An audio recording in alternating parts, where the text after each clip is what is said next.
everybody. Today I'm going to do a video on how I have found more purpose in my life and how I've gone about that and how you can go about that too. Let's wind the clocks back a couple years. Alright, I've been on self-improvement now for 3 years. About exactly 3 years. So what helped me get on to self-improvement and to change my life, I will, give you some details on what that looked like for me. Alright, so 3 years ago, here's who I was. I worked the bare minimum amount of hours that I had to survive, to have the, food I needed to survive, whatever, and to pay my bills, and that was it. Wasn't doing any extra. I kind of drifted through life. I spent whatever spare time I had scrolling on my phone, hanging out with people, dicking around, not exactly constructive friendships, drinking, just kind of spending time frivolously. And I had this girlfriend or whatever that she really wasn't, I knew she wasn't the one or whatever for me or whatever. I knew that from the jump. I remember when I met her thinking to myself, yeah, she'll do whatever. Like, she didn't meet my standards exactly, but I stayed with her because I was bored and she was filling a vacuum or whatever in my life. So I didn't have a purpose-driven life at all, So what changed, all right? I'll tell you kind of what changed and some things that can kind of help you too. So me and this girl broke up, right?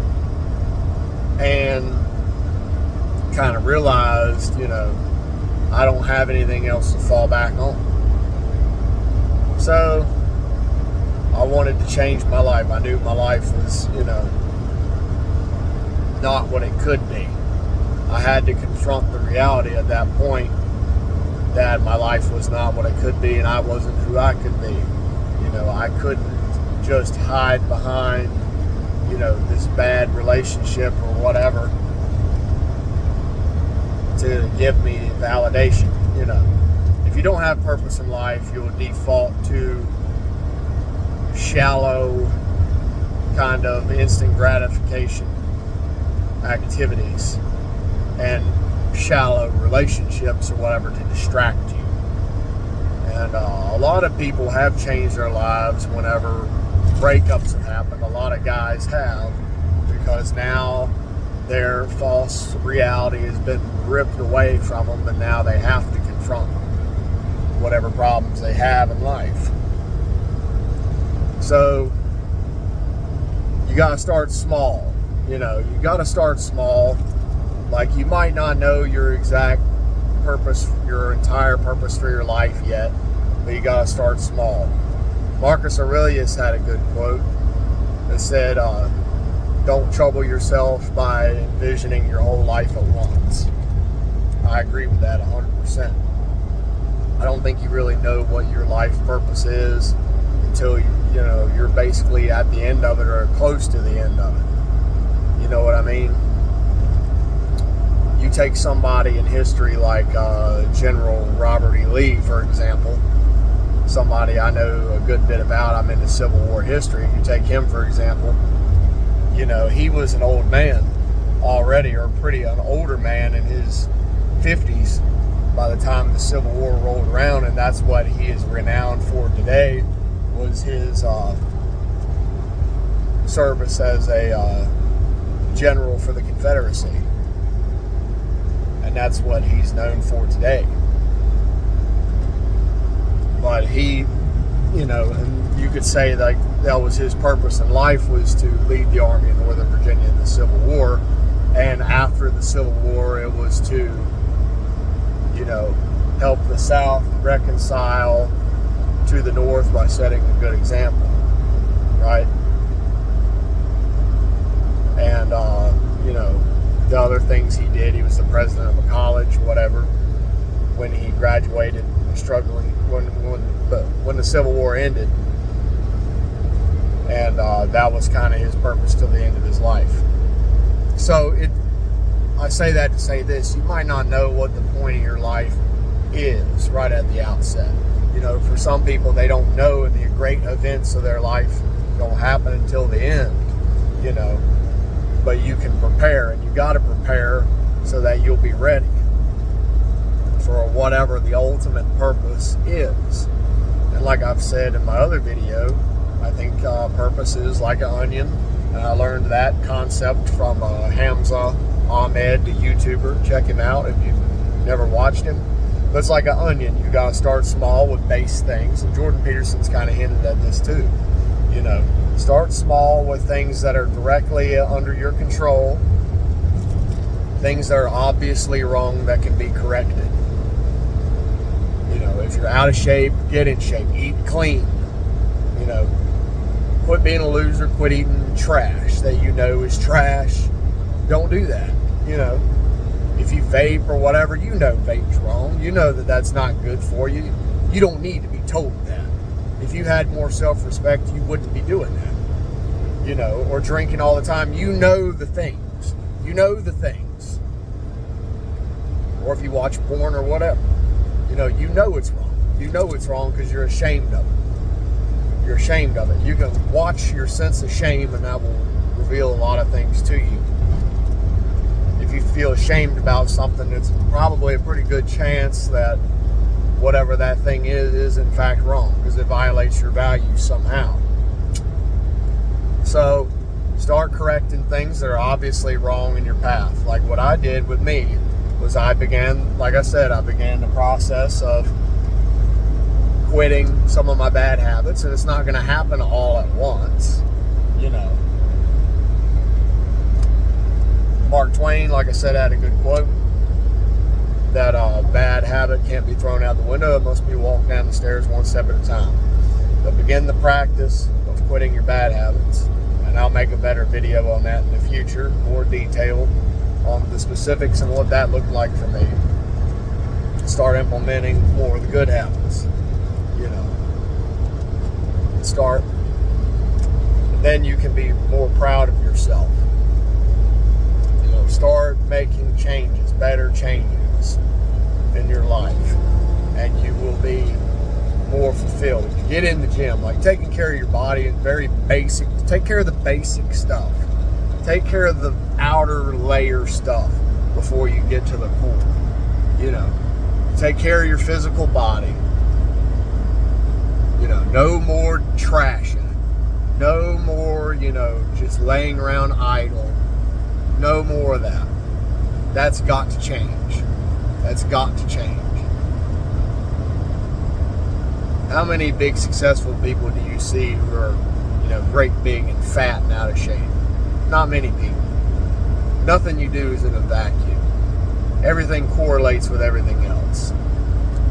So start getting the basic things right, and then the big things will unfold. So like I said, I got into the gym.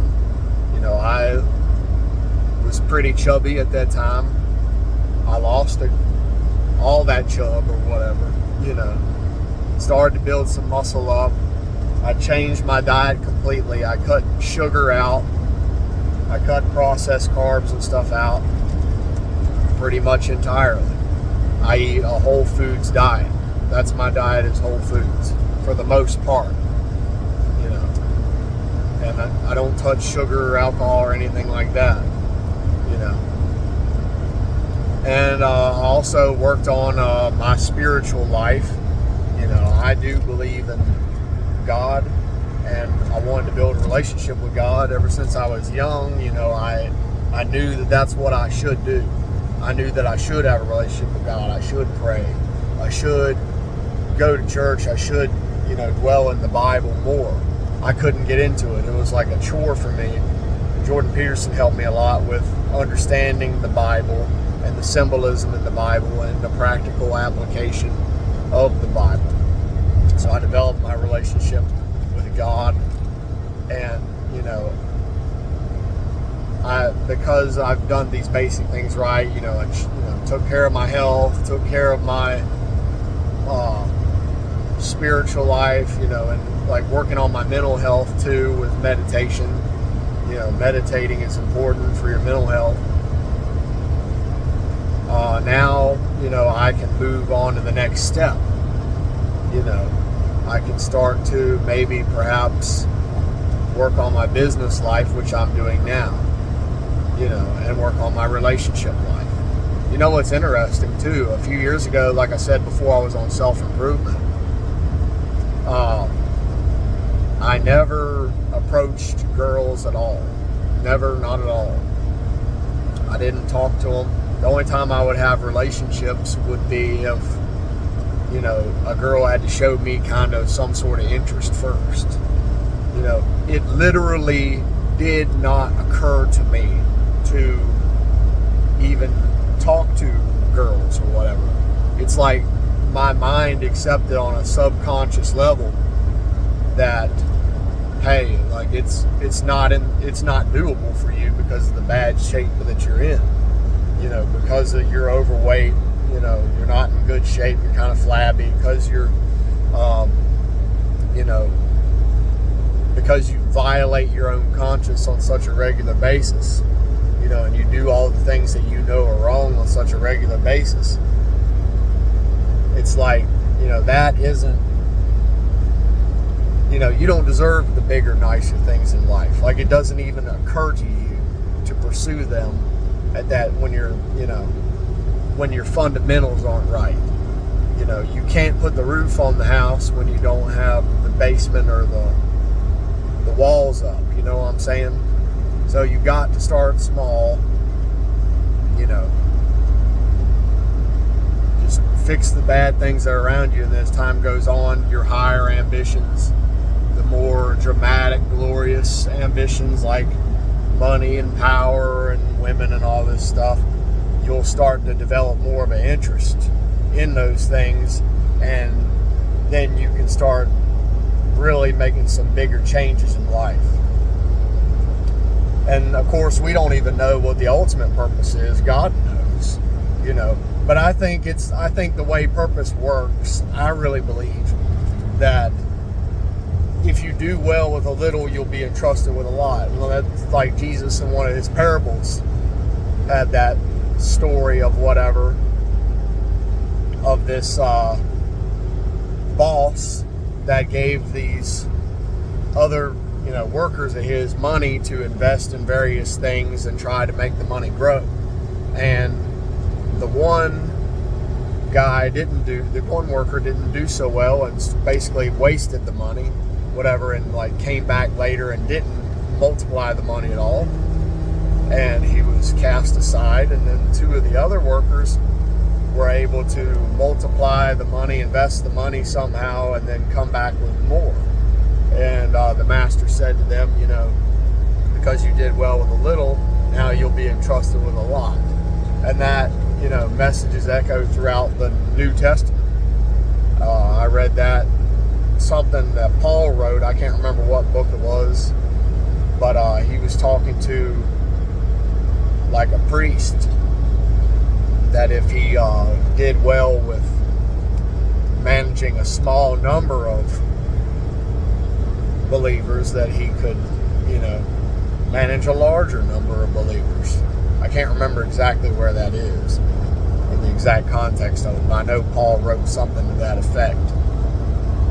So yeah, that's the thing. You gotta start on the basic stuff, and if you do well with the little stuff, then you'll be granted the big stuff. If you want to go out here and like